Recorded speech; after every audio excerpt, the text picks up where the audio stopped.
যে কোনো বন্দিগি আমার বন্ধুগণ, যে কোনো ইবাদত ওইটা করতে মজাই যৌবনকালে, যৌবনকালে করতে মজা। আমার পেয়ারে মুর্শিদ রহমতুল্লাহ বলতেন, বুড়া গরুর গোস্ত খাইতে মজা না কচি গরুর গোস্ত খাইতে মজা?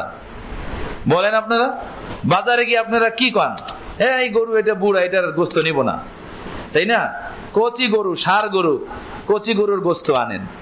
এটা তো আরো দামি জিনিস, 700 টাকা কেজি। এখন আপনি 10 টাকার লাল শাক আর লাউ শাক যদি কিনতে যান, সেটাও আপনি দেখেন শাকটা বুড়া নাকি কচি শাক, তাই না? তা আমার পেয়ারে মুর্শিদ রহমতুল্লাহ বলতেন যে 10 টাকার লাল শাক তুমি কেনো না বুড়া দেখা, 10 টাকার লাল শাক কিনতে গেলে তুমি কচি দেখো। আর তুমি আল্লাহর বন্দিগির জন্য রাইখে দিছো বুড়া কাল, যে যখন তুমি বুড়া হবা তখন হজ করে আইসা মসজিদ ধরবা, নামাজ ধরবা। আল্লাহর জন্য রাইখে দিছো বুড়া কাল। আমার বন্ধুগণ, আল্লাহর দরবারে সিজদা দিয়া এই যৌবন কালই মজা। আল্লাহর জন্য রাত্রে উঠা নামাজ পড়তে এই যৌবন কালই মজা। আল্লাহর কসম, এই সেজদার মজা ভিন্ন। বুড়া কালের লক্ষ সেজদা আর যৌবন কালের এক সেজদা ওই বুড়া কালের লক্ষ সেজদা থেকে বেশি ভারী, বেশি মজা। ঘুম আসে না বুড়া মানুষ, ওইটা তসবিহে আল্লাহ আল্লাহ করতেছে। আর যৌবন কাল ঘুমে অস্থির, তারপরে উঠা উযু কইরা 2 রাকাত নামাজ শেষ রাত্রে পড়লো, তাই না? 2 রাকাত নামাজ শেষ রাত্রে পড়লো। এ ঘুম আসে না, সে 12 রাকাত পড়লো, 100 রাকাত পড়লো। আর একটা লোক তার ঘুম আসে, তারপরেও আল্লাহর মহব্বতে জায়গা 2টা রাকাত পড়লো। আপনি বলেন কার নামাজটা দামি বেশি? কার নামাজটা দামি বেশি? এজন্য বন্ধুগণ, যৌবন কালে যেভাবে খাইয়া মজা, খেইলা মজা, গইরা মজা, পইরা মজা, এমনি ভাবে আল্লাহর বন্দিগি কইরাও মজা।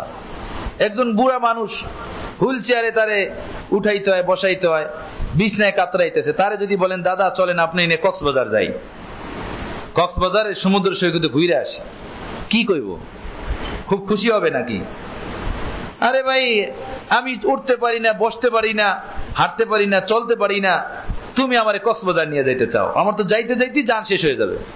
আর একটা যুবক ছেলেকে বলা হলো যে চলো ভাই কক্সবাজার ঘুরে আসি। হ্যাঁ চল ভাই, জলদি চল, কবে প্রোগ্রাম করবি?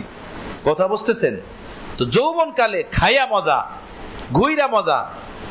মানুষ যৌবন কালে, আপনারা যারা এখানে বৃদ্ধ আছেন, আপনাদের উপরে যৌবন কাল ছিল না বলেন? হাড্ডি চাবাইতেন, হাড্ডি চাবাইয়া ভাইঙা খাইয়া ফেলাইতেন। এমন মানুষও আছে দেখছি যে পানের যে সুপারি আছে না, আস্ত সুপারি, এটা মুখে নিয়ে কামড় দিয়ে ভেঙে ফেলায়। কথা বুঝতেছেন? আরে আরে এটা কি করেন? আরে না, আপনি জানেন না দাঁত কত মজবুত, কামড় দিয়ে আস্ত সুপারি ভেঙে ফেলায়। এই মানুষটা কি যদি একটু শক্ত সুপারি দেওয়া হয়, তো এই মানুষটা সুপারিটা খাইতে পারে না। হাড্ডি চাবাইয়া ভেঙে ফেলাইতো, এখন সে গরুর গোস্ত চাবাই খাইতে পারে না। কথা বুঝতেছেন? খাইয়া মজা কি বুড়া কালে না যৌবন কালে? পইরা মজা বুড়া কালে না যৌবন কালে? তো কি ব্যাপার যে আমরা আল্লাহর বন্দিগির জন্য বুড়া কালটা রেখে দিছি? যখন বুড়া হব তখন নামাজ পড়বো, যখন বুড়া হব তখন হজ কইরা আসবো, যখন বুড়া হব তখন দাড়ি রাখবো, মাইয়া পোলা বিয়া দিব, নাতিপুতি হবে, এরপরে দাড়ি রাখবো। এর আগে দাড়ি রাখলে আমার সবে হুজুর কইব, মোল্লা কইব, তাই না? হুজুর কইব, মোল্লা কইব। আল্লাহ নাউজুবিল্লাহি মিন যালিক।